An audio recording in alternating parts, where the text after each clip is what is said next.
Vaša excelencia, dovoľte mi, aby som vás tu srdečne privítala. A chcem povedať už hneď na úvod, že pre mňa je veľkou cťou a radosťou, že môžem pracovať na katolíckej materskej škole, ktorú ste vy založili. Úprimne ďakujem vám aj za dôveru, ktorú vkladáte vo mňa, aj v zamestnancov, ktorí teda cezo mňa sem prichádzajú. A veľmi by ma zaujímalo, čo bolo takou vašou prvotnou myšlienkou, túžbou, prečo ste sa rozhodli založiť túto katolícku materskú školu?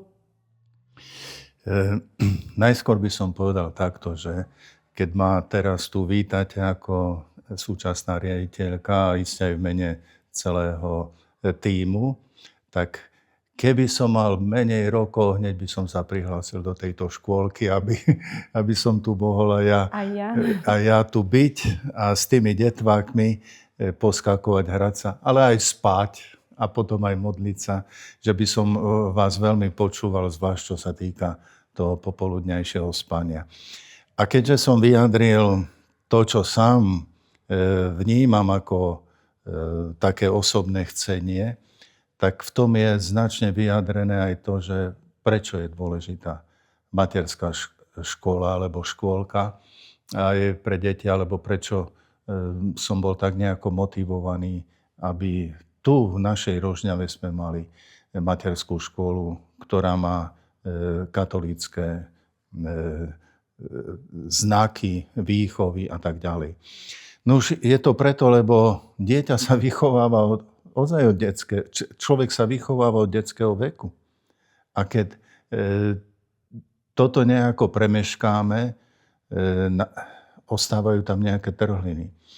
Všimnime si, kto chce byť naozaj úprimný pred Pánom Bohom, tak vie, že mnohí, ktorí chcú nejakým spôsobom ovládať človeka, vezmeme ideológie a tak ďalej, už od detského veku chytajú tých najmenších. Len aby im štepovali do ich srdiečok, do ich hlavičiek a tak ďalej. Tie princípy, o ktorých už potom nerozmýšľajú. Len podľa nich živa ich vykonávajú. A prečo, keď Pán Ježiš povedal, nechajte maličkých prísť ku mne, prečo by sme to nemali plniť, keď Ježiš nám dal tento príklad. Takže som si veľmi vedomý toho, aká je veľmi dôležitá výchova človeka už od detského veku. Chceme pomáhať všetkým rodičom, ktorým na tom záleží a aj táto materská škola chce byť im nápomocná. Máte pocit, že sa naplňa vaša túžba, že škôlka ide v tom duchu, v ktorom ste ju vy mali túžbu založiť a že dáva škôlka to, čo je vašou túžbou, myslím na tie kresťanské hodnoty, alebo ako to vidíte ako prínos pre toto samotné mesto Rožňavu, pre cirkev na Slovensku? Áno, ja by som možno to prirovnal aj k tým prvokresťanským časom, keď aj samotné kresťanstvo muselo nejakým spôsobom si raziť cestu. Potom si vezmeme obdobia v živote ľudstva, cirkvi, teda mám na mysli novodobé dejiny, kde cirkev bola niekedy viac prijímaná, akceptovaná, niekedy menej, ale vždy v nejakom tom spätnom zhodnocovaní ľudia počase prichádzali na to, aké je to pozitívne. To vidíme aj teraz, napríklad Francúzsko, Anglicko, nárast kňazských povolaní, nárast žiadateľov dospelých o krsty. A tak vidím veľkú nádej a potrebu, že je to veľmi dôležité a ďakujem vám, ale skrze vás všetkým, ktorí napomáhate tejto idei a viete, vždy všetko, čo je vzácne a čo je dobré, nerastie ľahko. Vyžaduje vždy oveľa väčšiu opateru. To, čo je také bežné, tak to vyrastie. Tá burina vyrastie raz, dva. Ale tie krásne kvety potrebujú väčšiu opateru a aj to veľakrát trvá dlhšie. Takže nebojme sa to, pokračujme v tom a naozaj v tom vidím veľký zmysel a nádej. Tým, že vám na našej materskej škole tak veľmi záleží, Vidno to na tom, že do nej naozaj investujete ako biskupstvo, ako osoba, nielen modlitbami, duchovným sprevádzaním, že môžeme kedykoľvek u vás prísť aj s deťmi, vás navštíviť, deti sa na vás veľmi tešia. Škôlku neustále podporujete aj rôznymi edukačnými a aj nám učiteľom dávate možnosť sa vzdelávať. Máme tu elkonína, hejného prvky využívame na škôlke. Vybavenie je naozaj na veľmi špičkovej úrovni. Máme Magic Box, interaktívne tabule sú v každej triede, bíbotky, naozaj hovoriaca stena. Máme tu možnosť učiteľov, ktorí na základnej škole vzdelávajú žiakov a prichádzajú na rôzne besedy sem a takisto vzdelávajú naše deti. Je otec biskup podľa vás dôležité, aby deti mali takéto zážitky už v tom útlom veku, už v tých 3, 4, 5, 6 rokoch? Áno, to je veľmi, veľmi dôležité a to, čo ste spomenuli, ja som si to ani všetko nezapamätal, čo ste spomenuli, tie vymoženosti, ktoré tu sú teraz, to len znova potvrdzuje, že by som sa rád prihlásil do tejto škôlky, keby som mal menej rokov. Ale my nemôžeme nechávať ten vývoj a ten trend, ktorým ide aj samotná výchova, čo sa týka pomôcok, nechávať nejako bokom. My to musíme dostávať do celkovej výchovy, musíme to vedieť správne využiť. Tak ako ja sa rád priznám, že keď aj prišli mobily, no tak mne to trvalo, pokiaľ som nejakým spôsobom sa to tak nejako naučil potom využívať, počítač, internet a tak ďalej. Ale toto je veľmi dobré, že sa to využíva aj v tejto škôlke. Môže to byť tiež také oslovujúce pre rodičov, ktorí nás v tejto chvíli sledujú, že tu sa naozaj dáva aj šanca intelektuálneho rozvoja, ale aj toho duchovného. Preto hovorím, chvála Bohu, že to tu je. Chvála Bohu, že dávate tomu správny návod, aby vedeli aj tie deti správne narábať s tým všetkým, čo je tu k dispozícii. To som sa pousmiala, keď ste povedali, že ani nedokážete zopakovať, lebo nedokážeme ani len vymenovať. Naša materská škola leží vo veľmi peknom priestore, má obrovský dvor, krásny, ktorý teda užíva aj základná škola, aj materská škola a zároveň má aj veľmi pekné umiestnenie. Je to blízko námestia, kde môžeme sa zúčastniť na každom jednom podujatí, ktoré organizuje mesto, čiže má veľké benefity. Základná umelecká škola je, ktorá vlastne je úplne susedná budova, kde naše deti tiež chodia na koncerty, čiže majú obrovský spektrum rozvoja. Okrem toho máme tu anglický krúžok, športový, tanečnú, čiže naozaj pingpongové stoly, posilovaciu miestnosť, čiže naša škola naozaj disponuje obrovským bohatstvom. Otec biskup, chcem sa tak zároveň poďakovať aj za tie množstvo možností, ktoré ste nám dali počas roka. Naše deti majú veľmi veľa možností vystupovať a je to vďaka tej spolupráce so základnou školou, kde si iba tak niečo nacvičíme a prídu a vystupujú pred prvákmi alebo tretiakmi alebo ktorýmkoľvek ročníkom.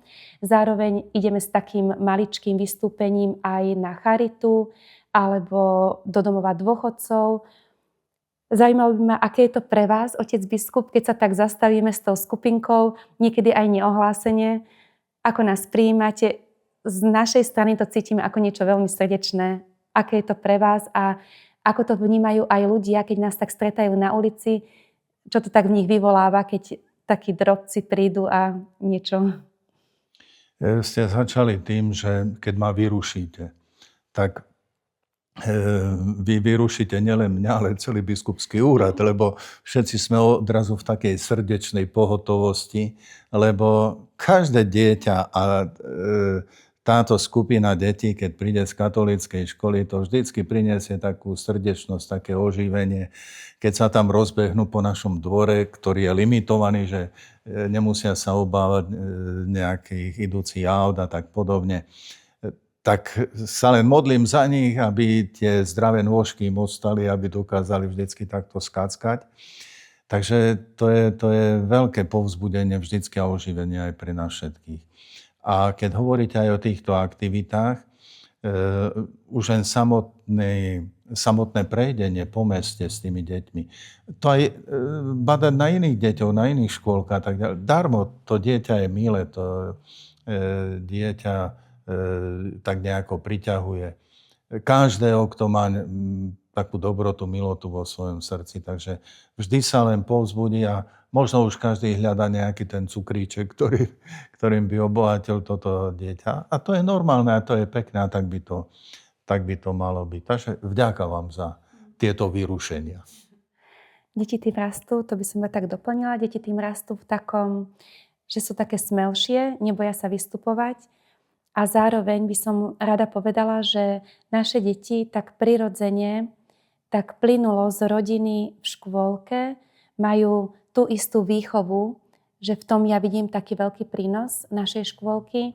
Ráno začíname takým ranným kruhom a ukončíme ho v kaplnke, kde krátko pozdravíme Pána Boha, potom sa pomodlíme pred jedlom a krátku modlitbu pred spaním. Čiže je to veľký bónus našej škôlky pre kresťanské rodiny obzvlášť. A ďalšiu vec ako veľké pozitívum tejto škôlky by som povedal, že je tu otvorená možnosť zostať na tomto krásnom dvore a prejsť na katolícku základnú školu, pokračovať v tejto výučbe a formácii a znova, keď už to dieťa za ten čas škôlky si tu nájde svoj kútik na tom našom dvore, tak ešte dlhší čas ho nejakým spôsobom môže podržať. No a to, že mám aj nejaké ďalšie vízie, vy to viete, takže bol by som rád, keby sa naplňali, aby ten kútik aj na tom dvore, aj v tých budovách to dieťa si mohlo ponechať čo najdlhšie. A ďakujem aj všetkým rodičom, ktorí takto sa snažia podporovať svoje deti, ich privádzajú sem a potom aj sprevádzajú ďalej. A vlastne učia ich, aby sa im to vrátilo. Možno sa vrátim k tomu, keďže to natáčame v čase, keď je vonku sneh a ešte aj tak trošku hrozí nejaká šmykľavo, že aké to bolo pekné, keď ma tie deti privítali. Pri tom, ako som prišiel, vystúpil z auta, hneď sa nabalili jak taký strapec hrozienka a pochytali sa ma za ruky a som im poďakoval, že teraz sú pre mňa oporou, aby som sa nešmykol. A k tomu ich vychovávame, aby boli oporou pre nás všetkých a raz pre svojich rodičov, ktorí budú potrebovať oporu svojich detí. Tak to je veľká investícia. A som vám vďačný, že toto im nejako kladete do srdiečok, aby aj tento taký rozmer ľudskosti sa v nich rozvíjal. Vďaka. Máte nejaký taký úsmevný alebo nejaký zážitok s našimi deťmi, ktorý vám tak zostal v srdci? Tak pri tejto komunikácii možno, že už je viacero takých bezprostredných zážitkov. Toto si veľmi cením. Ale čo bolo také veľmi oslovujúce, milé, pekné, to bola oslava svätého Martina. A keď sme vyšli z Božieho chrámu a potom tam boli ponúkané deti koláčikmi, medovníkmi a tak ďalej. A boli vyzvaní k tomu, aby sa podelili, lebo svätý Martin sa delil. No pre mňa to bolo veľmi také milé, keď tých niekoľko detí prišlo, podelilo sa so mnou o ten medovník, o ten koláčik, ktorý mali v ruke a ja som si to veľmi cenil, veľmi som si to cenil, pretože ja som bol dieťa a najradšej by som bol vždy ten koláčik nejako zjedol sám. No, mama nás vždycky k tomu viedla, že sa treba podeliť a tu sme znova pri výchove. Ako je veľmi dôležité, aby to dieťa dostávalo do svojho srdiečka čo najskôr, že nie je tu samo a že sa má deliť. A keď to bolo povedané týmto deťom, a mne to už ostane na celý život, že sa podelili, že prišli, nech im ostane tiež v srdiečku to, že je veľká vec vedieť sa podeliť. Krásne, veľmi pekné. Veľmi milé to bolo. To ste mi teraz tak aj pripomenuli, aby som povedala pre také mladé mamičky alebo pre kresťanských rodičov, ktorí zvažujú nad našou škôlkou, ich tom tak podporiť, lebo okrem tých sviatkov, ktoré ponúka kalendár, ako je Deň Matiek, Deň Otcov, Vianoce, Deň Starkých, naša katolícka materská škola oslavuje svätého Mikuláša, svätého Martina, ktorého ste spomenuli, obetovanie Pána v chráme a také krížovú cestu, utrpenie nášho Pána a takisto zmrtvých vstanie. Ideme spolu s deťmi krížovou cestou, ktorá je naozaj nádherná v Rožňave. Deň rodiny, Deň svätého Jana Nepomuckého. Skúste si ešte, otec biskup, spomenúť na niečo pekné. No ja vás hneď povzbudzujem, začíname jubilejný rok 250. výročia diecézy, takže verím, že aj vy na niečo prídete, čím by ste sa zapojili do týchto osláv a čím by ste obohatili tieto oslavy. Aj prídeme, aj máme nápad, No, aj teda neprezradíte zatiaľ, nemusíte, budeme radi, stačí potom, takže sa teším. Aj naša katolícka základná škola z Jana Nepomuckého, tým, že je to jubilejný rok, aktívne bude podieľať na tomto sviatku. Tak na záver by som vás požiadala, vaša excelencia, otec biskup, aby sme dali taký odkaz, takú bodku za týmto interviom pre našich rodičov. Tak ich všetkých veľmi srdečne pozdravujem. Kiež by každé jedno toto dieťa prinieslo Ježišov pokoj aj do tejto rodiny. A zároveň, aby aj rodičia, ktorí sú tiež tak nejako kymácaní tlakom tohoto sveta, aby dokázali cez tie svoje deti odhaľovať krásu Ježišovho posolstva. A kiež by sa stali aj takými aktívnymi podporovateľmi tejto školy a nebáli sa aj vtedy, keď možno tiež sú svedkami nejakých prekážok alebo neporozumení. Lebo Pán Ježiš to tiež nemal jednoduché, ani nikto, kto kráča dobrou cestou. A v konečnom dôsledku, ktorý človek má bezproblémový život? Ak teraz je niekto taký sebaistý, že teraz má všetko tak OK, ono príde ten čas, že sa ozvú aj niektoré veci. A práve tá sila hodnôt, ktoré sú obsahom Ježišovho posolstva, ktoré dávate deťom do srdiečok, tieto hodnoty, táto sila, to Božie slovo, tá Božia milosť pomôže každému obstať aj v tých možno veľmi ťažkých chvíľach života, ktoré nikomu nejako neprajem, aby prišli, ale bohužiaľ život prináša aj náročné skúšky, náročné chvíle. Ale pozrime znova na tie deti a potešme sa, že sú tu, že sem prichádzajú a nech sú vám zdravúčke, milí rodičia, to vám prajem. Ďakujeme krásne. Ďakujem za vašu návštevu. Pán Boh zaplať za váš čas.